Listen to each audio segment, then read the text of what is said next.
taking a critical look at the gaming news of the week. This is Augmented Reality, presented by the Triple S League.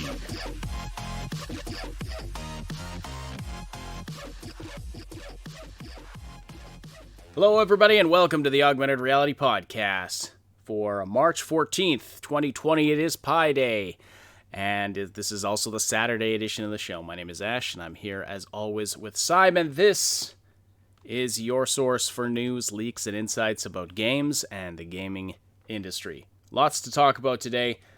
We have news about a new Witcher game, potentially, and then also a massive Baldur's Gate 3 AMA took place on Reddit. Doesn't ask me anything. Took place on Reddit a couple days ago. We are going to go through as many of the questions and answers there as we can. There are a lot of them, and it's not the easiest format to go through things in, and so we'll try and sort that out the best we can and bring you the best nuggets of information that came out of that. Anyway, hello, Cyb. How are you doing today? Good, much better. Good. Yeah, I know you weren't feeling well for a couple days, but back on track. I was barely functional. Mm-hmm. All right, if you're listening live today, please say hello in the live chat. Send us your questions and comments there as well. We'll read and respond to as many as we can throughout the podcast. And don't forget to slam that like button. It likes it rough. First of all, that is the first and foremost, most important thing. I mean, give that like button some love. Also, it tells us that you appreciate this content, and it tells YouTube that you appreciate this content. Hitting the subscribe button and the notification bell and leaving comments below also does that. The more interactions and signals that YouTube receives about our content, the better. The more it thinks, hey, people like this stuff, and we're going to spread it around. So any of that stuff you do, we really, really appreciate. But, of course, slam that like button. If you're listening after the fact on one of the audio-only platforms, please do, like, follow, whatever you do there as well. It does take us a little bit of time to get the podcast up to the audio platforms. So if you want to get the latest info sooner, we encourage you to hit the link you'll find in the description to subscribe to the Triple S League YouTube channel, where in addition to the podcast, you'll find lots of other fun and informative gaming content there as well. For example, an Ori and the Will of the Wisps complete walkthrough that I have begun doing. It's an awesome little game.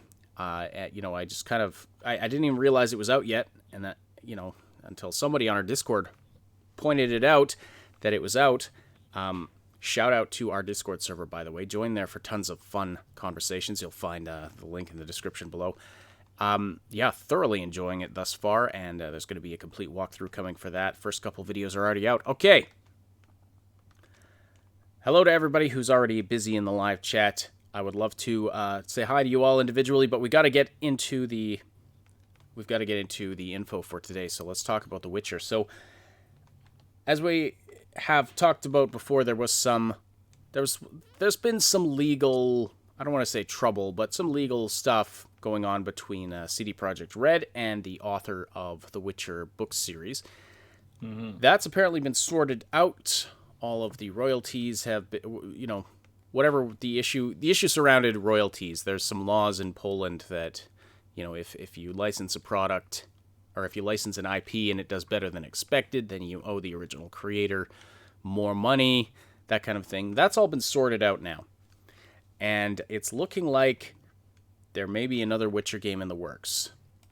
Adam Kaczynski gave an interview that's been reported on by Eurogamer Poland and PSU that they have a relatively clear concept of another single-player game that they have been working on. They've been doing the conceptual design for. They haven't started development on it yet, but apparently that is going to kick into gear as soon as they're done Cyberpunk 2077.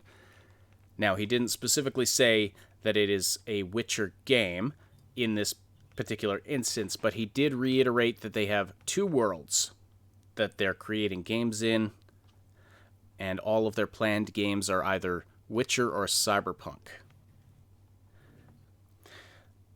But based on other info that we may or may not know about, we're pretty sure it's a Witcher game, and Cyb's going to go into that in detail as well. Of course, we do know that there are more Cyberpunk games coming as well. We know there's going to be a Cyberpunk multiplayer and other other games in the universe coming down the pipe as well.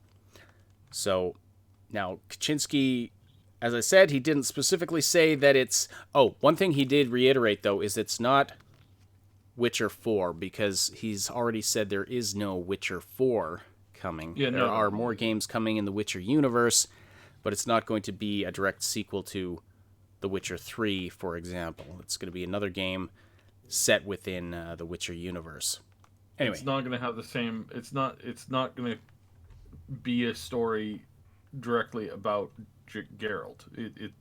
Geralt may be involved in the story, but it's not. It's going to be. I suspect strongly that we're going to have our own custom created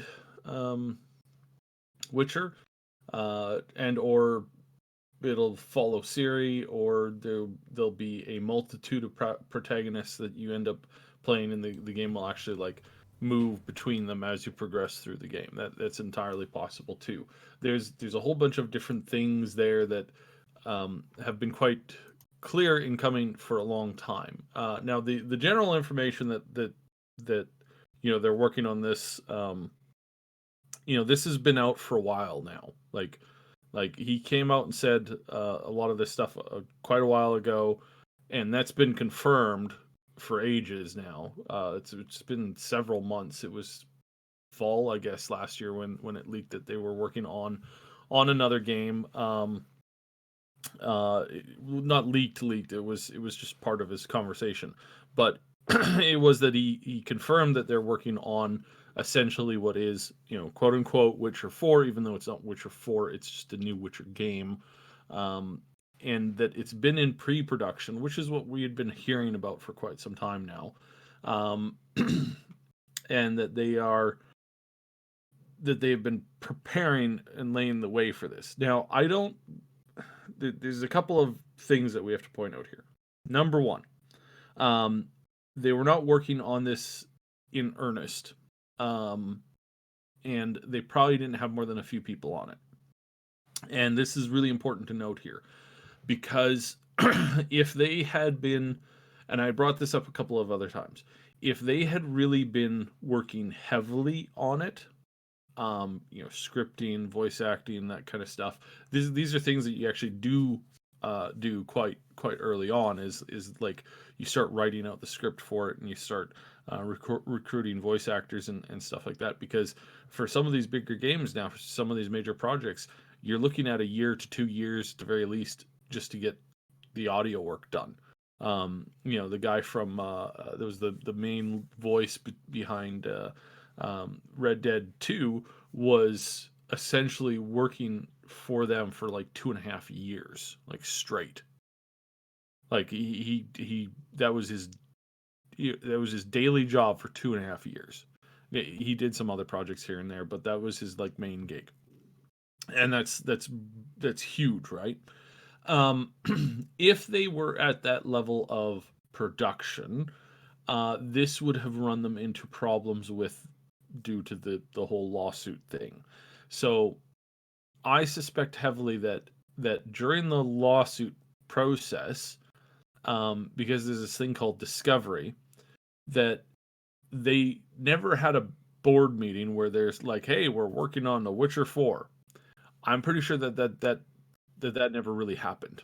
Now there was probably a lot of conversation unofficially about it, but this is a kind of a thing that if they were caught in a discovery phase, already planning the next big step in the Witcher game series while they were in dispute over the series, that would have resulted in an unfavorable ruling. Now, at some point, they got to the point where they could say, "Okay, yeah, we're not worried about discovery anymore. It's just banging out a number to pay and settle and whatnot." If they were at that point and the lawyers were like, "Yeah, you can go ahead and start, pre-production on it," because again, this is something that you actually have to do, as Bad Queen pointed out in her video on the subject. This is something that you really do need to do, months ahead of time, years ahead of time in some cases. So they had to get working on it at some point. And so this is where the This is where the difficulty of making sure that we have all that information properly built up. Yeah. So. Yeah. All right. So no, I'm not done. I'm not done yet. I'm getting some info here, and I just need to make sure that I'm trying not to be distracted while I read this.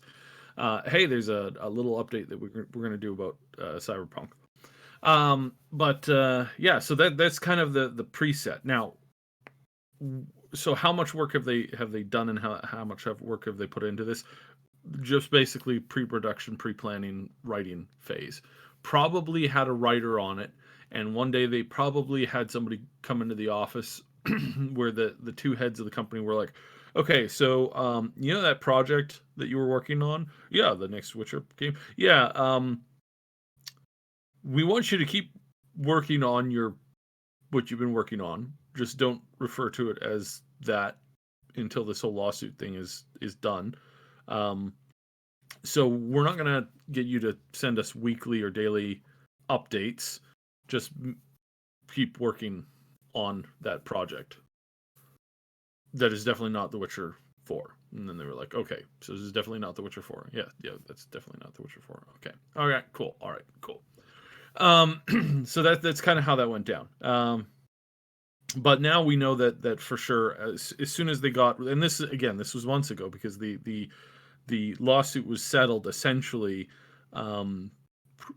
Looking back on it now, I think it was probably settled more or less in and around like September, but the like they knew the outcome of it in September. They were just like hammering out a number and stuff like that, and we don't really know what transpired there, or exactly when the payments were made and everything was agreed upon, and everybody shook hands, because that's really what this was about. This was about, them making money, the writer making money, and even the people behind the TV show now making money too, because it's a single IP. It's all tied together, and it's just a smart thing to do. Now, the guy is not a fan of video games. He is not a gamer. He does not appreciate, and he does not respect video games. Doesn't mean he's a bad person. Doesn't mean he's a bad writer. It just means that he just really doesn't like video games, and that's okay. People can, especially older folks, boomers, can really dislike video games, and you don't have to lose sleep over that. So it's kind of really interesting. Mm-hmm. Yeah. Right. So. Yeah, some interesting comments in the chat here. Possibly, with regard to your comment about it possibly being a game where you create a custom character, there's lots of positive response to that. Terra K says, "Yeah, I'd prefer a character created custom character for another Witcher game, personally." Game Notes points out, if it's a custom Witcher, it would have to be set in a time which is more prevalent, right? Because there's not a lot of Witchers around during Geralt's time, but who knows what kind of a story they might pull out of that.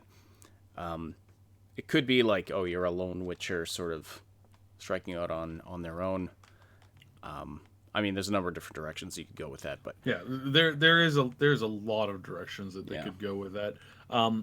I am of the personal opinion that they could really take the direction away from the direction of the books and just create their own lore, and that would be totally acceptable too. In fact, again, that may actually be part of the deal. Oh yeah. And part of the deal might be that they're going to create their own world for the Witcher stuff now, and they're going to utilize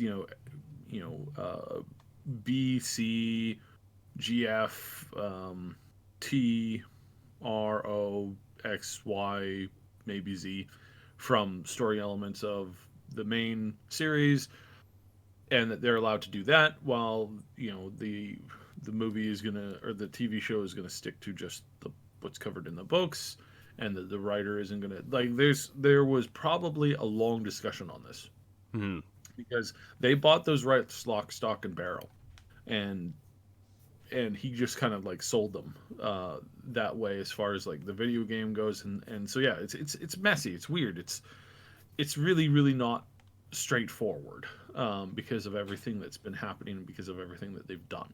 It's really just not a cut dry thing. It's and we don't know what's going on because that hasn't really been talked about. So, and again, there's no, we don't need to disrespect anybody in this situation. The writer, he's an old boomer, and there's nothing wrong with being a boomer. You can hold weird or dumb ideas if you want. There's nothing illegal about that. Um, so yeah, and I still feel sorry for the guy because he's had to bury a child, and that's never a fun thing. Um, Personal experience, but it's just not.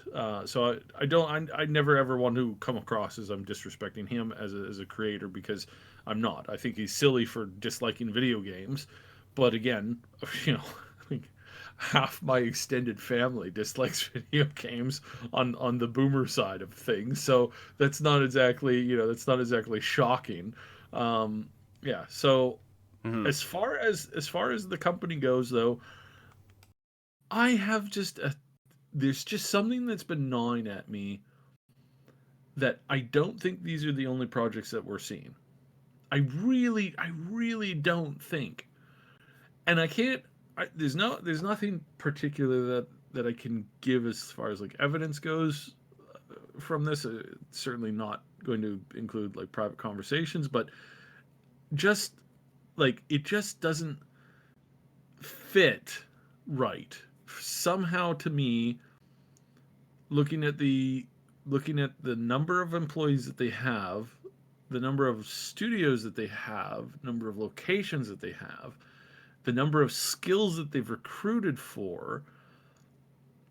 I just There's something missing with the number, and again, Mad Queen kind of mentioned this, that we knew that there was this one group of people that hadn't been accounted for as far as where we knew where everybody was in the studio, and we now figured out that where that is the confirmation that they are working on a Witcher project, and that some of the people are in there. I am still of the opinion that I think they're working on something else in somewhere else, and I don't know exactly what it is, and I don't think anybody knows exactly what it is, and I don't necessarily think that he's telling the truth when he says that they're only working on Cyberpunk and The Witcher. That may be true, but that also may be false. Um, it's not the first time that a CEO would lie during during one of his big board meetings to keep a secret project as secret, especially if here is my argument. I think they only have two IPs that, well, I mean, it's clear that they only have two IPs that they've registered, right? They only own CDPR. CDPR as a company only owns The Witcher and Cyberpunk as far as official IPs go. Are they working on something that doesn't have an IP yet? So are they working on a genre, or are they working on a concept, or are they working on a thing that is not that is kind of like, it's kind of like the base stock of something, and then they're going to add the flavoring, being the IP, to it later, when they maybe find the right one to kind of match it up with. That's a possibility. That's just me speculating, throwing out some juicy ideas of what I feel they're doing, because it's what I kind of have. It's just something that's been gnawing at the back of my head when I look at, again, Hmm. when I look at the whole company, when I look at everything that they're doing there, when I look at all of their employees, everybody that they've hired for, it's just there's just something there. Hmm. And I don't know what it is. I'm just spitballing on this one because I don't think that it's 100%, Yeah. 100%. And I would like to give a shout out to all of the CD Projekt Red folks listening in right now who are either subtly nodding or laughing at us. Yeah. Well, you specifically, because you're the one that said it. Anyway, there was some other comments I wanted to read here. Time being said, I would like to play as a Witcher from the School of the Cat. That could be interesting. Or maybe it could be like Dragon Age Origins. Could pick your own origin as your school. Think of the different stories that could play out. And then there was some talk from Terror K and others about different, like maybe you could be different classes in the Witcher universe. Witcher, Sorceress, Bard, and Fighter. Could be interesting. Ali Mafu says, I don't know if Witcher 4 would even have the same appeal as Witcher book has when there is no story to it. The Cyberpunk is going to be awesome because it's based on a pen and paper system, so that makes sense. Yeah. It's, I think another Witcher game will definitely have some appeal. Again, I don't know I don't know how much of the book content they've gone through at this point, but. Well, now, and we want to draw your opinion to the, can you actually throw up the full picture here from the one that you used in the thumbnail? Yeah, okay. By the way, so the Witcher image in the thumbnail today is from Artelsorian Games, and I've got the full thing here. It is the cover of, let me just grab Jay's full description of it here. For those of you it's the cover of the Witcher's Journal Bestiary from Artelsorian Games. And their target release date is in June. But yeah, this is the cover art by Martina. I'm gonna butcher the last name. I'm not even gonna try to say the last name. But anyway, Martina. And I'm actually gonna do. I believe it's Fakova. Okay. Here's a zoom in on some of the artwork here. It looks really awesome. I don't know if you know this, ladies and gentlemen, but that is not Geralt. No, indeed. That is not Geralt. So as far as the storyline... I think the dude in the front is also not Geralt. Yes, especially. And I'm 100% sure that those birds are not Geralt. Although I find, take that bird that's right beside his head and paint it red, it kind of looks like the CD Projekt Red bird, not going to lie. But anyway, sorry, I cut you off there. So, it is of my opinion that I think that they have good enough writers at that company to create their own Witcher story. I really do. I don't think they would butcher it like there's a lot of other people who butcher, story and content once they kind of chew through the books. I don't think that's the case. I think that this team is perfectly capable of putting out a Witcher game without relying on the books, and that I think we're going to start to see some of this stuff coming out from them, because this is an official product from CD Projekt Red and Telsorian Games coming up with a new story, or a story that's not directly tied to the books. I might be wrong on that. This is not from the books, but this is also definitely not. It's also not something that was front and center of any of the books. So I don't know if this character was mentioned or half created or partially created. I haven't actually read the books in the original Polish, so there could be things that I'm missing. But I'm really positive that this is not a character from the books. So, got a pretty awesome tattoo on the side of his head. Yeah, looks like some kind of a mechanical bird or something. It's not a mechanical bird. It's just a bird. Yeah, that's what all birds look like. Exactly. Yep, I see what you're saying. Mm-hmm. All right. Time Bean says that the statue is Geralt. Yeah. And as Tara K points out, the statue is strategically placed. Yeah, well, I mean, yeah, there's a number of directions you could go with that. Anyway, let's move on.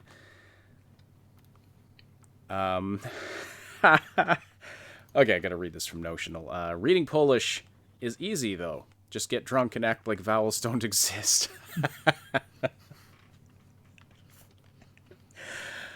Awesome. You want more quality comments like that all through your day? Join the Discord server. Mm-hmm. There's some real jokers on there. Yep. All right, everybody. You're a Witcher, Harry. Yes. The live interaction with the community is what makes this show great, in my opinion. I've said that many times. Anyway, we absolutely love it. All right, we've got to get on to the Baldur's Gate 3 stuff. Was there anything else to say about the Witcher stuff here? Yeah, no. This isn't coming out soon. We're not going to get this before 2022, 2023. Probably no surprise not even there. I mean, we're gonna 2024. be swamped with Cyberpunk for Yeah. a long time This before this then. is them basically moving over. Like since the like for during the lawsuit, this was probably, I'm going to guess, like a maximum of like 3 writers and a handful of artists, maybe Just at doing the basic most. concepts. Just doing basic concept and basic like small Probably team something stuff. that, like, if the lawsuit went the wrong way, they could maybe transform it into something different.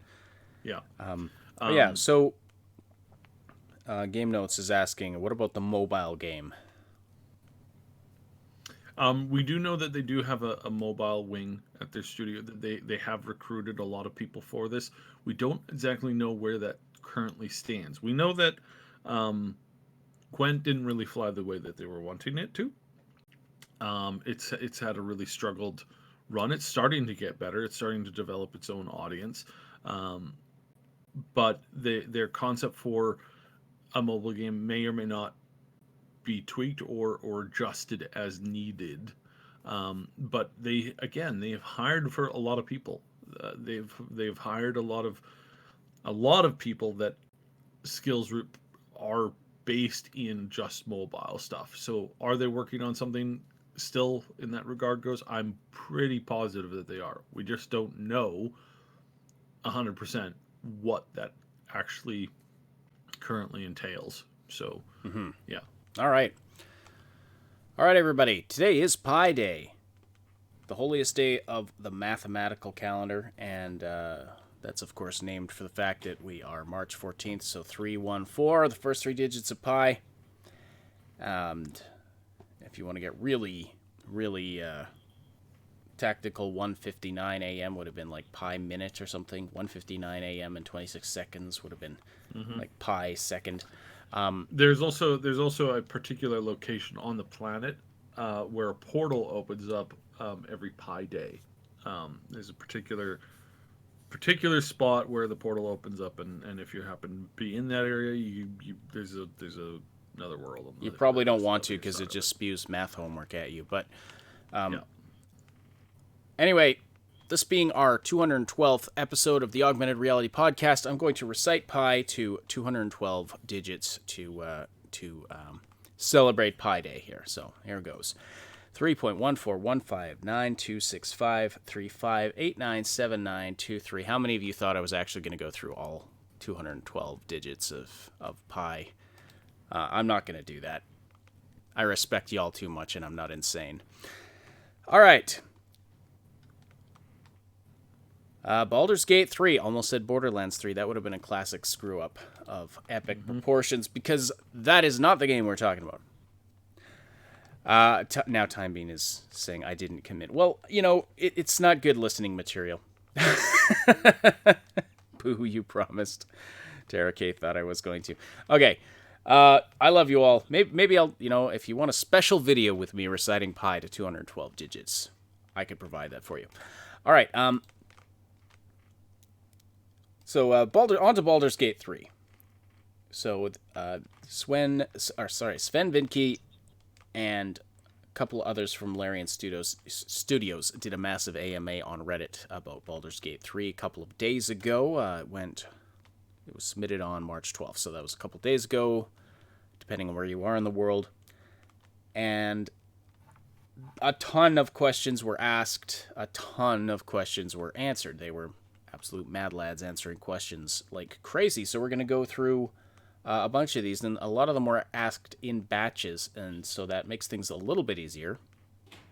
And Reddit does seem to have a sorting feature for these types of Q&As. So, yeah, we'll go through them. We'll go through as many of them as we can here.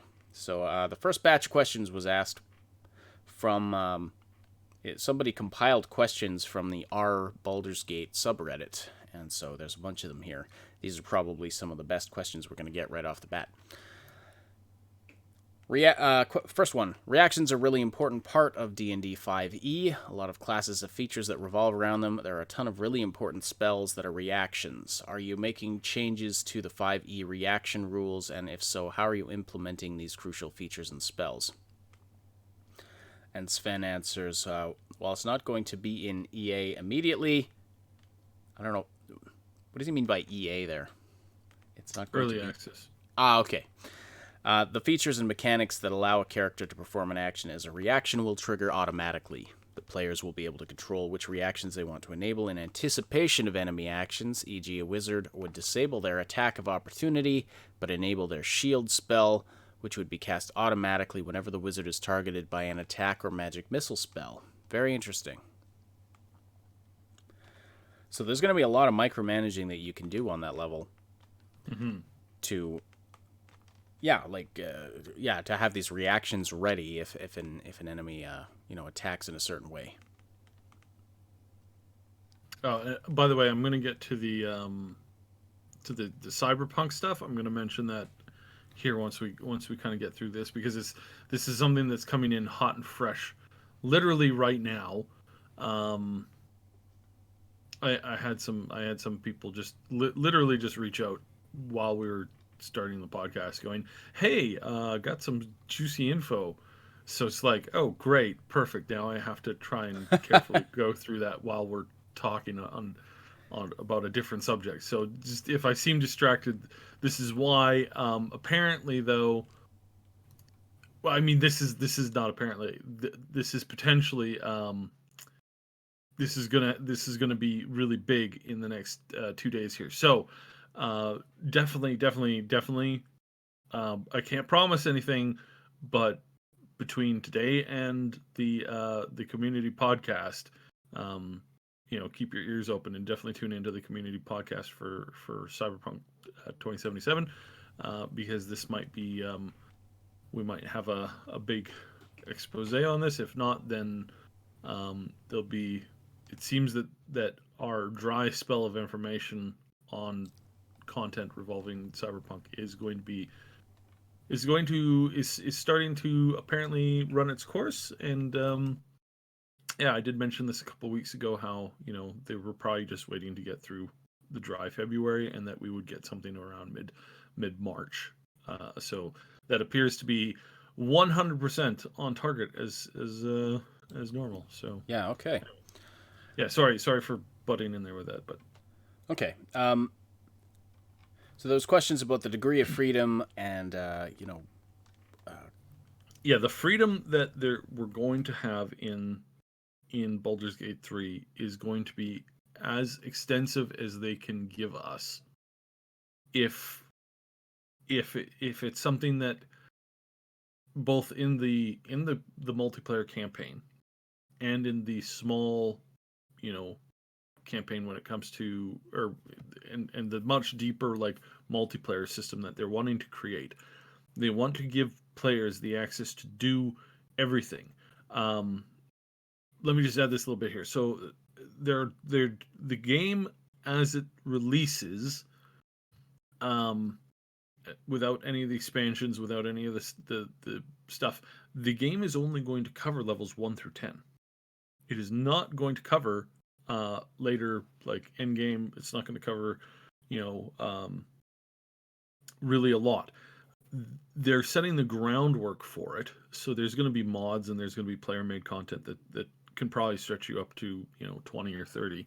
But the main game right now is only covering the first 10 levels, which is pretty big, because especially that 1 through 3 range. That's where it's that's where you have some of the most interesting stuff going on. It's like that moment, what's a good example? So, a really good example that really fits in perfectly would be going back to Dragon Age Origins. Or sorry, not a little bit of Dragon Age Origins, but also a little bit of mainly Divinity 2. So in Divinity 2 and in the early like storyline of Dragon Age Origins, you have these like the origin stories, like the early stories, and then again with Divinity, you kind of have this moment where it's like you don't have much gear, you're just starting out, things have gone sideways, and you're scraping by with your fingernails, right? You're not, walking in like, oh, look at my D5 super armor with adamantium bonus and magical infusion, and let me just take on this whole army over here with my spare hand. It's not that. It's like, okay, guys, we're in the gutter here. I managed to find a bucket. Jimmy could probably use this as a helmet if we slap it on him, and I managed to find a broken sword, which I mean is better than the stick that we were using 5 minutes ago. That's the kind of stuff where it's like, and hence the thing that they covered kind of in the beginning, hence that, you know, crap, I'm fighting, I'm out of stuff, I'm basically like down to my last thing here. What do I do? I'll throw your boot at the guy. Like this is where this kind of comes from. And this is the always the funnest bits of the of doing like a tabletop experience, is where you're starting out in those early levels and you're literally holding on by your fingertips, just trying to like, get through one fight to the next, where literally you're sitting around and like can I use this pot that I have in my inventory? It's like, yes, you can use the pot in your inventory because that's the only thing you've got left. And it's that like, again, it's that scraping by, just barely. And that's I think where the battle royale thing had its like, it's kind of where it had its start, right? It was in kind of like the DayZ kind of mod where it's like you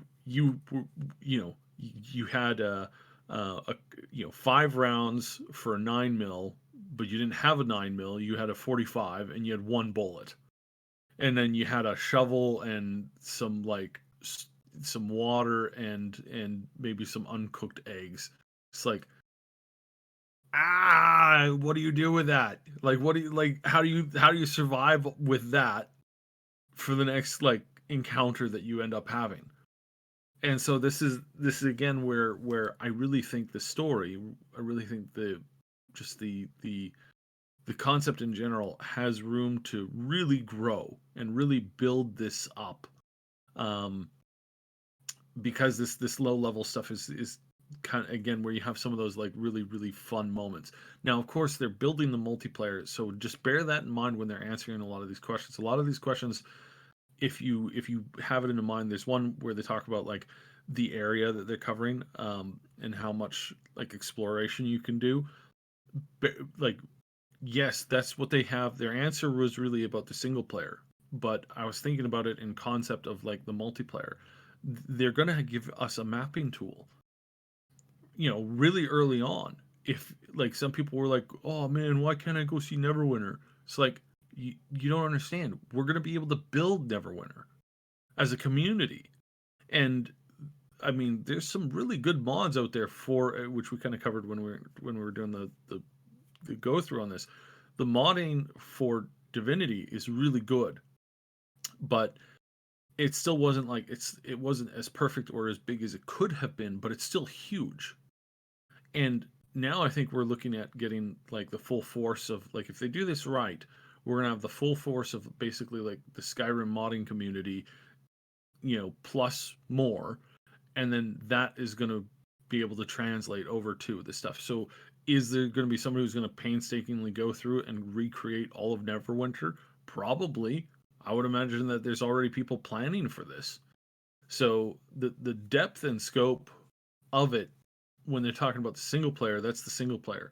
But what they didn't, I really didn't see them mentioning constantly throughout this, was like, it's like the multiplayer and how you're going to be able to add tweak the game and tweak the abilities that people have so that you can include a lot of this stuff. So just kind of bear that in mind as we go through this. All right, This yeah. is really, really interesting. All right. Question about magic items. Are you using classic magic items? Will we be able to design, craft our own magic items in-game? The answer from Sven, we're planning a mixture of magic items from published D&D materials and some homebrew items of similar complexity and power level. Mm-hmm. This is good. I like this. I really like the answer to this one. Mm-hmm. And then the next question is that one you mentioned about where it's taking place, the scope of it. You've mentioned that the scope of Baldur's Gate 3 is huge, but we do not have much to go off of. How many places will we be able to visit and explore? And it goes on to ask some specifics, but I'll just read the answer. The small portion of the adventure we've shown takes place many miles east of Baldur's Gate, and the initial journey will take players along the banks of the river Chionthar and surrounding wilderness and settlements towards Baldur's Gate and the coast. You won't be walking the whole way to Baldur's Gate in real time, so there will be several large open regions. Later, you'll visit the city of Baldur's Gate itself. Other places I'm not going to spoil for you because discovery and exploration is part of the joy. All right, next question. There's been a back and forth over the inclusion of origin characters in Baldur's Gate 3, namely how origin characters had much more interesting story and plot beats than a player-made character in Divinity Original Sin 2. Do you have any plans in place to combat this and give player-made characters more agency / story beats in Baldur's Gate 3? Long answer here that I'm going to go through because this is probably going to be of interest to a lot of you. This is our campaign, but it's absolutely your adventure. The small amount of gameplay we've shown so far focused on one of our origin characters, but whether you roll a custom or origin character, the choices you make and the actions you take carry the same weight. In Baldur's Gate 3, origin characters are basically fully fledged companions that you can optionally play. Baldur's Gate 1 and 2 had companions with intricate, unique backstories and quests, and our origin system allows us to give you the choice of getting even closer to these stories by role-playing as characters that also act as companions. Even if you're not playing as an origin, you could explore their backstories and personal quests by having them in your party. Just as with a custom character, you're still deciding how these characters behave, how the story unfolds, and how they interact with the world and the party. Custom characters will see the world react to them based on their chosen race, class, and background. Creating a character gives a sense of who you are, but the heart of the game's reactivity is based on what you do after character creation. A very practical example of how custom characters are tied to the story is the fact that the game identifies and recognizes them as Baldurians. Given the importance of the city in the game in its own way, Baldur's Gate is very much one of the game's protagonists. I'm just going to try and summarize this last bit. Making it the player's home makes the place and the stakes you're fighting for feel very personal. It should be noted that player characters from the Underdark or other places, Githyanki and Drow, for example, have their own unique experiences and backstory in the world as you'd expect. So, very detailed answer there, but just an overview of how the world is going to react to you depending on what kind of character you pick. And if you roll a completely custom character, you're going to have the world reacting to you in unique ways. Yeah. And again, this is just what we have at the get-go, and where they're headed with this is as much customization as you can get, as much mixing as you can add in. I was really happy to see their answers with this because they didn't show off a custom character. They showed us playing as one of their official characters. And again, I really like this concept. I really, really like this concept of you could play one of the main characters as yourself or as a companion. And especially when you play through Divinity as a custom character is one experience. When you play it through as Loesch, that's a totally different experience, which is also really, really interesting. I did that on my first playthrough. I played as her, and I was just dumbfounded by the differences between that and a custom character playthrough. But then, and I haven't done this, but then playing through as Fane, which I've watched a lot of videos as, again, completely changes the story. Completely. And what they're going with here is they're adding more of this kind of stuff and really building on it, um, which is going to be really interesting. And it really, again, really sets this new bar for like personalized role playing characters in the world, like the ability to say, hey, I want to, I want to do this, I want to do that, and then them giving you the ability for it, but not only just giving you the ability for it, but expanding on every choice that you can make is just really awesome. Like the whole hey, you're from the Underdark, that in and of itself, and the fact that there might be a ton of additional stories there, I mean, that's really cool. And where they add in this whole like background thing, whether you're a noble or whether you're, a peasant, or whether you're a soldier, or whether, like, we don't know all of the things that they're going to add in there yet, but all of those options, and then having dialogue based off of that stuff, that's really cool. And I'm so glad that they've added this as the general concept to where they're going and what direction they're walking in. So just, I'm so stoked for this game. Yeah, And I it's can't, gonna be and awesome. the fact that we're getting it this year, and that we can be part of this experience and part of the updates and going over that, I'm so excited. It's so great. All right, It's gonna be so awesome. it was confirmed in answer to another question that using identify to discover magical qualities of items is definitely still going to be a thing that is in the game. Another question here: there's been concern about the team initiative showcased in the demo, specifically how this greatly favors whoever goes first and is able to alpha strike their enemy, which worries people that this will cause combat to be too one-sided. Is the plan to continue with group initiative alone, or do you plan on adding individual initiative as an option? And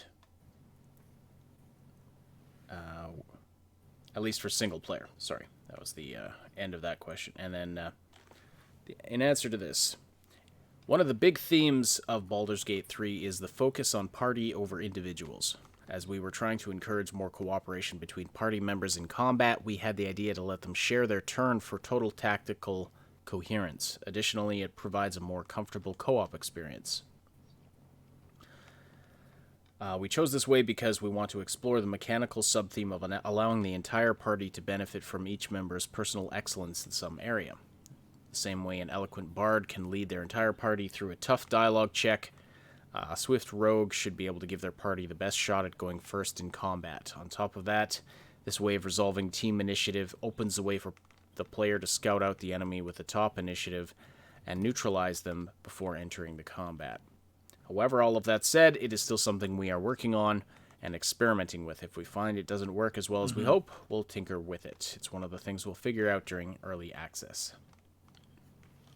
Yeah, so this was a really, really cool part, because I do prefer the team based combat. Um, I do like it when I prefer it when there's a speed ability, or when there's a speed attribute, and you actually have more turns. If you're a really fast character, you actually do more overall. And I like this system where it's like everybody's moving and progressing their turn, but if you have a really fast character, in the span of a minute they're going to act 5 times versus the average person who's only going to act 3 times. And they're going to be able to do more with their turns than if it's just a straight up normalized, like, um, uh, turn-based combat game with whoever's got the highest initiative roll. Then that's a little bit different. But then again, I also don't like the staggered system that they have in Divinity. It's the one thing that's really annoying in Divinity, is when I have a team that's full of a ton of people with the highest amount of initiative that I could possibly get on them. They're all like fast-paced rogues, and yet when they show up to an ambush, I only have one character that moves first, and then they get a move with their character. one with their highest initiative rolling character on that team, then my next highest initiative character goes, and then their next character goes, and that's just the process. I absolutely can't stand that. It's so annoying because it's like, no, we're all fast. We should all have the ability to react all at the same time. So the fact that they're cognizant of this as an issue and that they're wanting to kind of address it and tie in more of those, like, if you don't have a fast rogue in your in your party, you're not going to get the drop on very many people, and I think that's cool. I think that's fine. I think rolling for initiative to see which team goes first, I think that's totally acceptable, and then being able to, like, play out your whole turns, I think that's fine. But I also think that it's really cool that they're literally saying, hey, we don't actually know what's going to be the best system here, and we're open to tweaking it should the community feel that it's too lopsided or too one-sided, or doing that kind of stuff. So yeah, that's really cool. Yeah. Okay. So, another question. Will there be any connection between the story of Baldur's Gate 1 and 2 and Baldur's Gate 3? And Sven answers, we really don't want to spoil anything, but we wouldn't call it Baldur's Gate 3 if there wouldn't be a link. Let me just say that we touch upon the story of Baldur's Gate 1 and 2 in meaningful ways. There are returning characters, and what happened in Baldur's Gate 1, 2/TOB leads to what happens in Baldur's Gate 3. You won't necessarily see that at the start of the adventure, but you will quickly understand once you get further into the game. Mm-hmm. This had me golf clap. So yeah. All right. So there were a few questions about the third, like the way that the dialogue and choices you make happens, and like the third person narration of it's actually not third person, but where it says where it's like past tense narration. When you pick a choice, it says, I did this, I went there, I said blah blah blah, instead of the typical format, which is just to pick an option or do this, do that. And so there's some questions about that. He actually answers why they did it this way. He says there's several reasons. Of course, there are story reasons, but it allows you to get closer to your character, their thoughts, their feelings, and moments of introspection, allowing you to truly understand their motivations. We've experimented with several styles when starting development, but this was the one that at the end of the day stood out, and we're actually quite excited by what we can do with it. It turned out to be an excellent way of allowing players to tell their own story and roleplay their character on a deeper level. I think it's a wonderful tool for roleplaying and storytelling, and when you're playing, it's like you're narrating your own adventure. So that's his answer. I mean, agree or disagree? Up to you. I think it's an interesting way to change up what we normally get, and that it does open the door to kind of some interesting storytelling. I'm really interested to see how it plays out. Can't wait to get my hands on this and kind of like mess around a little bit. But for the moment, it's like I understand what they're doing and why they're doing it, and I'm excited to see where it goes from here. All right. For those unfamiliar with the Baldur's Gate series, what would you say is the defining difference between the upcoming Baldur's Gate 3 and the Divinity series? Sven's answer, the level of immersion. From the narrative to the depth of the systems and mechanics, we've never made a game that brings you closer to its characters and offers more tools to the player to define the story the way you can in Baldur's Gate 3. This is really core, and the new version of our engine has allowed us to make huge leaps in every area of development, not to mention it's using an entirely different rule set in an entirely different setting, and it's a lot darker. You can do some really terrible things. And there's a couple comments on this answer saying, because, I mean, if you're familiar with some of the Divinity some of the things you could do in Divinity. There were some mess up choices you can make. So I mean, if it's darker than that, that's pretty interesting. All right, another batch of questions from an individual here. So these ones are, wow, okay, this one's a batch of, the part 1 is 40 questions. Just cover the answers to yeah, them, so we'll just kind of go through, oh, okay, he was kind enough to put the questions with his answers. So, will the game be available in other languages? Voices will be in English, but there will be several languages supported via subtitles. And then, how much of a placeholder was the user interface and graphics art in the gameplay shown at PAX? He says, I was really surprised this was an issue, but I can understand where people are coming from. There are still some placeholders as we're in development, but I forgot them because I'm a developer, so I look at things with different eyes. Placeholders are planned to be removed somewhere during early access. As far as the UI is concerned, I expect the UI will keep on changing until the day of release. Yeah, and this is one of the things that drives me mental when you show games early. It's like, hey guys, this is pre-alpha, got some placeholders in here. Let's get into it. 5 minutes in, it's like there's a floating pink ball with like patchy graphics. It's obviously an item that doesn't have a skin, doesn't even have a texture yet, right? It's in the game. It's just there. It's just a thing.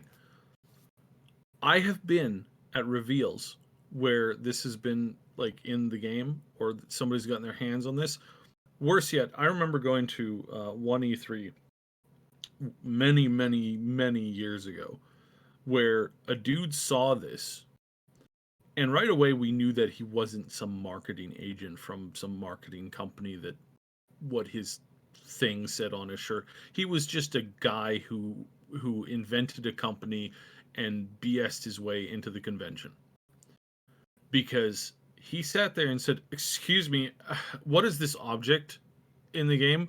There's the world that you're playing doesn't have these kinds of technology to make a floating square and to paint it with the weird pink triangles and squares. That's unacceptable. There's no lore for this. It's like everybody just like puts their hands to their face and face palms. I think there was somebody who face palmed so hard they ended up doing a double backflip, because it was just like the stupidity of this idiot to look at a product that was in early alpha, to see a floating pink square, and to assume that was going to end up in the game because there's floating pink squares in that universe is so mind-boggling. It literally makes me feel like I'm losing IQ points whenever I think about this idiot. And this is why you don't I just don't understand how some people can be this stupid. It's a placeholder.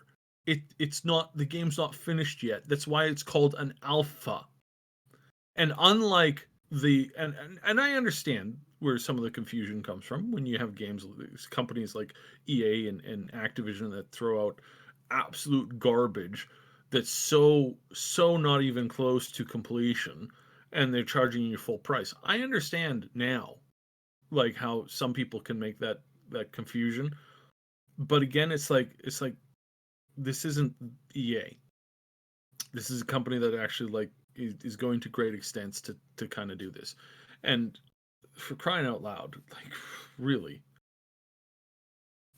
it's so frustrating. Frustrating. But the fact that some people are like, oh, it's I saw a placeholder. I can't play the game now because my immersion's been ruined. It's like, you're the one who watched alpha game footage of basically, it's like, here's the early phase. It's like, ugh. Anyways, sorry. I don't want to digress too much on this.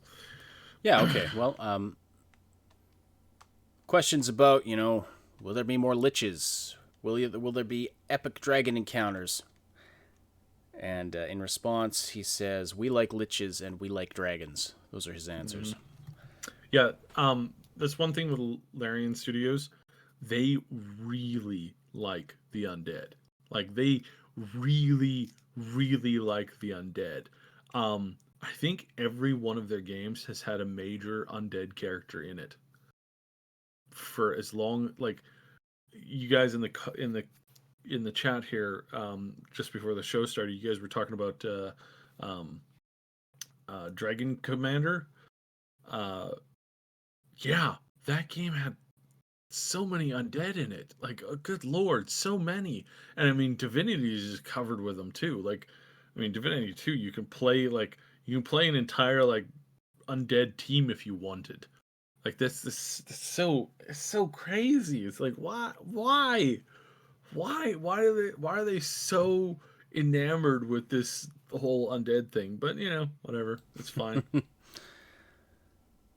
I think that's fine. I think that if they have enough stuff there that they're adding, you know, the cool and they have good characters. Fane is one of the best undead characters I've ever played with, and so if you've never played as a full playthrough, it's like Fane's a great companion, but he also makes a great main character too. Um, so yeah, it's Right. it's pretty cool. Yeah. Okay. So, will there be lore books? These are planned. Um, and how, is there a chance that item descriptions will be as full of lore as in the first two games? And he says yes to that. How closely... Now, this is interesting because this was a conversation that came up in our Discord server a couple of days ago. How closely are you sticking to the 5th edition rules? What rules are you adapting to fit the gameplay you envisioned for Baldur's Gate 3? Can you name some differences? Sven answers, if you are familiar with D&D 5e, you will immediately recognize most rules and mechanics, and they will work the way you expect them to. If you are familiar with D&D 2e from Baldur's Gate 1 and 2, the terminology and basic concepts will be familiar to you, though some details have changed. For spells and features that rely on the imagination of tabletop players, we tried to think of specific applications and tricks that a DM would allow at their table. We're running a few house rules because they work better in the video game. They were discussed with Wizards of the Coast to make sure they follow the spirit of D&D. We consider early access release of Baldur's Gate 3 as the grounds for experimentation and iterations of the finer points of our D&D 5e implementation. For example, if you watched the Baldur's Gate 3 gameplay presentation, you probably saw that jump action had a large range for all characters. Since then, we've made the jump distance scale with the strength modifier. That's really cool. Will there be ritual casting, feats, and multi-classing? He says, feats and multi-classing, yes. Ritual casting, not for the early access, but we have plans. How are you... Okay, he reiterates that reactions are not removed from the game. They are available as actions, passives, or toggles. Short rest is not removed completely. You can still use the hit dice heal at the end of the short rest. Okay, I'm going to skip that one because we already talked about it. Some duplicate kinds of questions. Can you confirm the party size limit is 4, or is this a variable number that can be adjusted? And the answer is, since we want to keep combat pacing brisk, we need to consider the average number of enemies required to challenge the full party with summons and an occasional follower. 4 players in the party keeps the pacing of larger combats manageable. I don't like this. I hate it when the game limits me for companions. I really like how Fallout did this, in that your maximum number of companions are tied to your charisma. That is really cool. That was definitely an underused. I mean, even as it was somewhat underused in Fallout 2. Um, but it's a good system. I do like when you tie it to your charisma, and I think they should have done it here. But needless to say, this is one of the easiest things for people to mod, so I have absolutely no qualms about it. Right, fair enough. My first playthrough may be forced to break it down to a smaller team, just to kind of play as they planned. But it was one of the first mods. It was one of the very first mods in early access for Divinity to up your party members to 6 or more. There's a mod that allows you to roll into combat with 20 right now. It's like warning, you're gonna have a character selection difficulty when you're playing with 20 or more. It's like no, you know, no Sherlock, like really. So this is really Yeah. it's really so again, this is something where it's like if you're worried about this, don't be. It's one of the first mods that come out. It's one of the easiest mods to install usually. Um, I like bigger parties. I like parties that are tied to charisma because I think that's one of the things that charisma has for it. It's like that's just something that I think that they should have added here. But again, I don't have qualms about it Hmm. because again, it's moddable and it's one of those things that you need to role play. So All right. Uh, Regarding voice acting, he says when you're playing a custom character, you'll choose a voice as part of character creation, and your character will be fully voiced, not just for barks. There was a question about Ceramorphosis, which is, I guess, the name for when when a player or when a character transforms into a mind flayer. Apparently, under 5e, all any humanoid race can be a suitable host for a mind flayer, and that's canon. They confirmed it with Wizards of the Coast, and we're told, yes, boldly assert that. Will there be romances? Yes, there will be romances. Like in real life, it's best to discover yourself how they work. yeah, on the barks thing, it's that's interesting. They're going to have a wide variety of main character actors. So again, you're making a custom character. It appears as if you're going to have more than 3 choices, which is amazing and really exciting. That Yeah. again and again, this is something they have in Divinity. Um, it's not as super prevalent. They had it in Dragon Age 2, or not Dragon Age 2, the Dragon Age Inquisition. They had it in there where you could choose from a number of different main character voice actors, and I really like this system, and I hope that they really give us a lot of flexibility there because that's kind of cool. So yeah. Okay. Is any kind of multiplayer planned at release? What tricks have you got up your sleeves to keep turn-based multiplayer fun and interesting? Is it just going to be PvE, or will there be PvP available too? Sven answers, multiplayer is very much in. The campaign is PvE. We have simultaneous actions in the new, faster, turn-based combat. This is a huge difference compared to our previous games.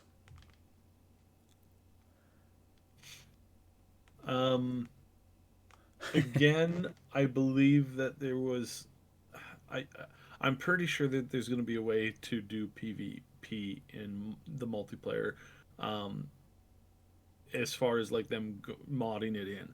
If you're playing the game with somebody else and you're doing the campaign together, which apparently is something that they're trying to focus on. They did it in Divinity, so I don't see why we wouldn't have it in here. This is also a really fun thing. One of the funniest things in Divinity, one of the absolutely funniest things in Divinity, is you can make a poison potion, combine the poison potion with a bottle of red dye, and have a quote unquote healing potion that is nothing but poison. And you can then go in a multiplayer game and be like, hey man, oh hey, I got this like super healing potion. We're gonna go into this tough fight.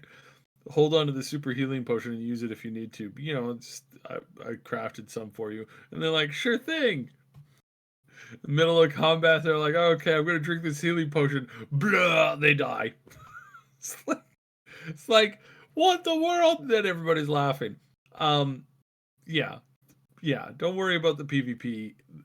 People will find a way to get into it. Also, one of the greatest recipes ever to take a poison potion, add red dye, and make it look like a quote healing potion.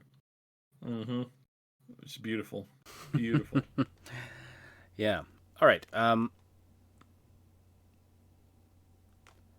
So he asks, okay, so when is the early access going to be available? The answer, when it's ready. That sounds familiar. Mm-hmm. And then, how long until the full game is released? Answer, approximately as long as it takes to finish developing the game. His vague answers are the best, I think.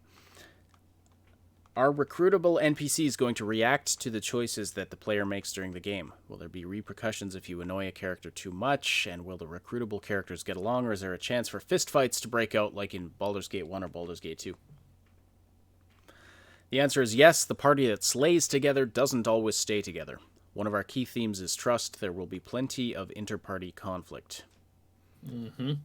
And we see this, or we saw this hinted at in their playthrough at PAX, where they basically, they set it up. They failed to show it live because of the stuff, but they did show this to the press and whatnot behind the scenes. It was what they were trying to do, but unfortunately they ran into a bug and it crashed the game and they were unable to show it. But playing as the vampire guy, you can literally start to regularly drain your companions. And should they discover that this is happening, there's going to be hell to pay. I mean, the last time I traveled with a vampire, we set some ground rules. I know my blood is super tasty, and it is because of the blood type. But no sneaking stuff, okay? None. Nuh-uh. No, you don't do that. Constant problems with that. Yeah. It's the whole Android thing. We had to dust tasty. that guy. Yeah. Poor Trevor. Anyways, all right. Poor Trevor. Yeah. And I mean, the fact that we had to do it when he was in the middle of composing that email is just. Yeah, exactly. You knew the reference. Nice. All right. So if somebody else gets that reference, you literally win the internet today. So absolutely. If somebody can get that in the chat, giant kudos. Mm-hmm. DM me if you DM me on Discord if you manage to figure it out. All right. Question. So will Baldur's Gate 3 be moddable? I mean, we know the answer is yes. I mean, of course it's going to be moddable, but David from Larian says, we're focusing first on developing and finishing the main campaign. Once we have some space, we can talk about that. Yeah. And yes, again, this is something that they're planning to do from the, early on. They're not going to give us modding tools before they finish the single player. Nobody does. This is not, because again, you just create problems for yourself. You create problems for the community when you do that. You want to get the game done. You want to get the game polished, and then you want to release some, if you have a big expansion or content patch that you wanted to get out, you want to get that typically out first. Then you want to drop the tools on the community. And I think that this is, again, I believe 100% this is where they're going. So yeah. Excuse me. Okay. Will there be party banter among companions? This has kind of been already answered, but there's more info here. Companions will comment and react. They will banter while just walking around. And they will also react to what you and your party are doing and not doing in dialogues and when you go to camp. Mm-hmm. All I right. like it. I like it. I really like the camping system. It's it sounds really good. Well, as we You know, know, I if mean, camping is a legitimate strategy. like yeah, yeah. And and at first when I heard camping I'm like, "Oh no, they're talking about that kind of camping? Oh dear, I see a problem here." But it turns out that no, that it's actually they're actually doing a really good job with it. So, and I really like where they're going with it. And I've always wanted that. And again, I can't wait for the mods to come out with this. Oh my gosh, the mods, the mods. Yep. It's gonna be great. All right. We've got some answers to questions from Nick P. from Larian here. Now, some of these were already answered in previous questions we've covered. But in Divinity Original Sin, every character was able to take more than one action per turn. How generous do you plan to be with additional actions compared to the pen and paper? The answer, in Baldur's Gate 3, we're going with the same action economy that 5e uses. A character generally can take one action, like attacking an enemy or casting a spell during their turn, and move up to their movement speed for free. Additionally, if they have a bonus action, they can do that too. Some classes get access to free additional attacks per turn. Yeah, I like that. Also, Tara K did win the internet. Yes, yes, you did. He most certainly did win the internet. He DM'd me. So yep. Fantastic. All right. Can you tell us anything about itemization? Will magical items be scarce, or will there be a lot to find? And the answer is not like in Original Sin. Baldur's Gate is a different type of game when it comes to loot and item fever. We still want to make treasure exciting, and that means a lot of manual work. Treasure has to make sense in the context, and that means hand placing and hand creating it. There will be equipment with magical bonuses, but not many. They'll feel special, and they'll be tailor-made. And more questions about balancing encounters with group initiative.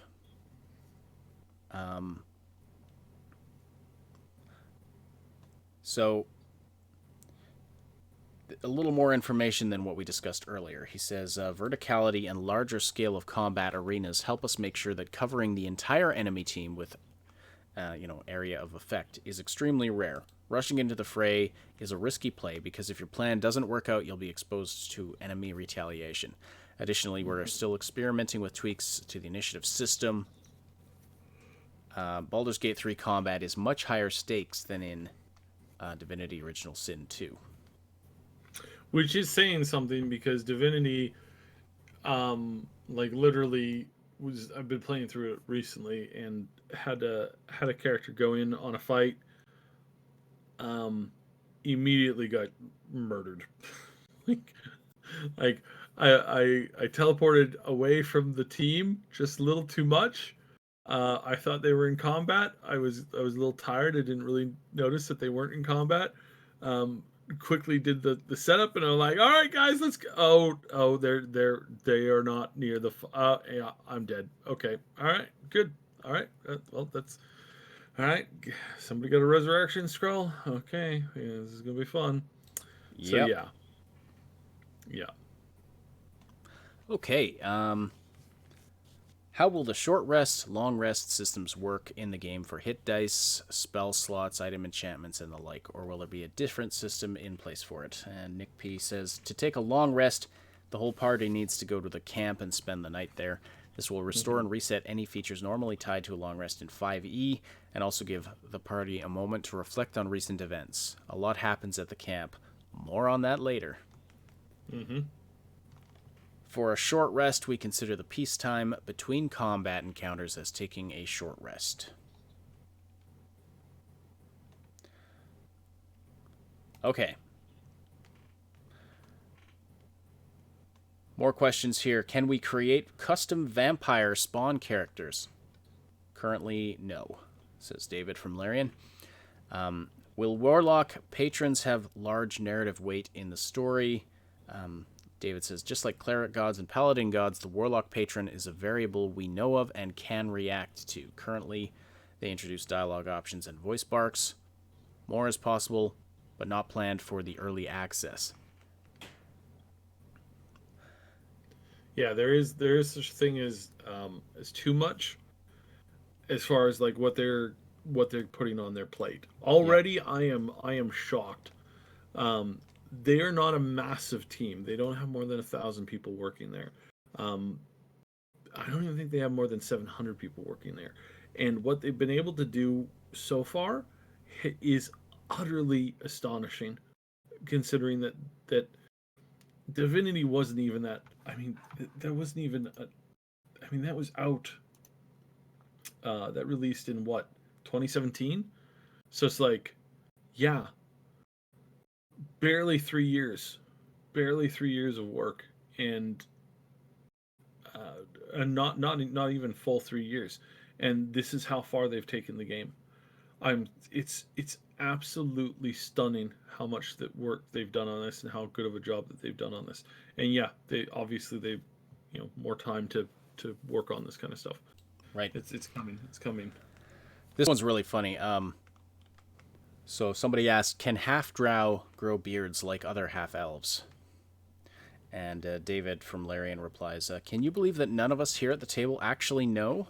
We need to ask the mustache people if they planned it. And then somebody replies to that, would your mustache department happen to be hiring? Oh, so funny. Yeah. Okay. I think we are... Hang on. There's no answers to some of these. So we're getting into the questions that they didn't have time to answer. Will there be a Dungeon Master mode in Baldur's Gate 3, similar to the one you had for Divinity Original Sin 2? I really enjoyed it, and with the D&D rules, it would have even more potential. David replies, when we built GM mode for Original Sin, we were, of course, thinking of D&D and how long it had been since anyone had made such a mode. So yeah, it would make sense, but we're focusing on developing the game first at the moment. Mm-hmm. This is excuse me, sorry. Normally I mute myself for that. This is one of those things where they are this is an in progress thing. Their multiplayer really is in progress right now. They are definitely going to just like with the early edition of Divinity, they are going to focus on the single player first. Their intention has always been to make a DM custom experience and to really get that moving in the direction that they want to, but they have to pound out the actual game first. So this is where obviously it's like this is obviously their plan from the get go has been to do this. It's been part of their plan. It's been part of their features. It's why they did that system, like he mentions in Divinity 2. It was the whole reason for that, and this is something that they want to do moving forward. Um, and the more successful the game is, obviously the more success that they're going to have in working on that as a primary feature. Because yeah, this is planned. This is not. We're not going to have multiplayer. I don't think we're going to have multiplayer with EA with the early access until probably down the road quite a bit. It's definitely not going to come out. Probably, if the game does come out this year, I would suspect that we're not going to get multiplayer until sometime next year. I'll be surprised if it's in the early build. If it really is in the early access build, I'll be really shocked. But I think that is nothing but a good thing. So yeah. Okay, and I think this will be the final question. Will there be companions/followers who are not origin characters or playable? And the answer is yes. And Yep. you will be able to. He says you'll be able to recruit mercenaries. Mm-hmm. Basically, like custom companions. It's the way that they had it in Divinity, where if you wanted an entire team of halfling females, and there are no halfling female, pre designated characters, you can do that by making your own. It is something that they mentioned that they actually are looking into playing it so that right from the get-go you can actually have a full team of custom created characters right from the get-go. If you're like me and you're watching the trailer and you're going, oh man, that person, that character there, and that character there, and that character there that got like ported up to the thing, I really wonder what happened to them. And it would just suck if they died in the crash. Like that would just be terrible. Like, that would be so terrible. If I wanted to role play, triplets that were teleported up and they managed to like pull each other out of the crash, you could do that, and then you can add in a story character to throw in the story character and have a little bit of a nice combination there. This is the kind of stuff that is really, really exciting because this is what they're planning on doing as quickly as they can. Just like the multiplayer and all the other stuff. It's like these are features that they want to add early on to give you the ability to play the game how you want to play the game, and to give you as much of that. And again, that's going to boil down to co-op as well. If you want to play this game from beginning to end as a co-op game with one of your buddies, with a sibling or something like that, with a significant other, that is entirely possible. And having that kind of experience is something that is what they've been interested in doing from the get-go. So yeah, right on. All right, excellent. I just put the link to the AMA in the chat. If anyone is interested in going through it, there are more questions there that we were able to go through. Some of them more interesting to general audiences than others. But yeah, you can sort through that if you like, and to see all of the questions and answers and tons of more discussion there. All right, we're coming up against the clock with our show, but Cyb, you had something you wanted to say about Cyberpunk 2077. Yeah, do you have enough info that you can talk now, or do we need to do a supplementary video later? So tune in definitely on Sunday, tomorrow. There is some very interesting information that's starting to waft in the door. Has to do with the ARG. We don't know anything proof positive yet, but definitely tune in tomorrow, because the ARG means obviously cool, goodies. It also means that there will be more information uncovered that is relevant to the lore. And like we've been saying for a while, we expected this stuff to kind of take off in March. And it is now halfway through March, and it appears as if it's going to be taking off soonish. So just kind of keep that in mind. We will roll with it as we kind of get a feeling or a sense for it. Again, right now, it's just kind of rumors are kind of coming from multiple places. But it appears as if there is some wheels starting to grind. So awesome. All right. And with that, I think we'll wrap up the show for today. So thank you so much, everybody, for joining us today. Thank you for the great conversation in the chat, for supporting the show by listening live or after the fact. Don't forget to slam that like button if you haven't already before you leave, before you move on to the next video or on to whatever else you're doing. That like button needs some love, so definitely slam that. It likes it rough. Special thanks to our Patreon supporters and our channel members who help make this content possible. Our big, huge heroes on Patreon, Josh, Robin, Timebean, and our 2 anonymous supporters there. Our channel members here on YouTube, Mr. Padzernik, Jer Schultz, Game Notes, Night City Punk, and Terror K. If you're listening after the fact on SoundCloud, iTunes, Spotify, or any of the other platforms that this podcast goes out to, we appreciate your interactions there as well. And don't forget, you can join the live show on YouTube or on Wednesday nights and Saturday mornings, or Wednesday afternoons, depends where you are in the world. Wednesdays and Saturdays is when we do the live show on YouTube. See the Discord server for exact times and schedules.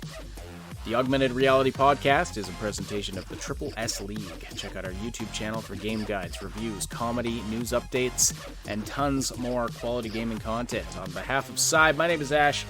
Thank you all so much for listening, and we will talk to you again very soon.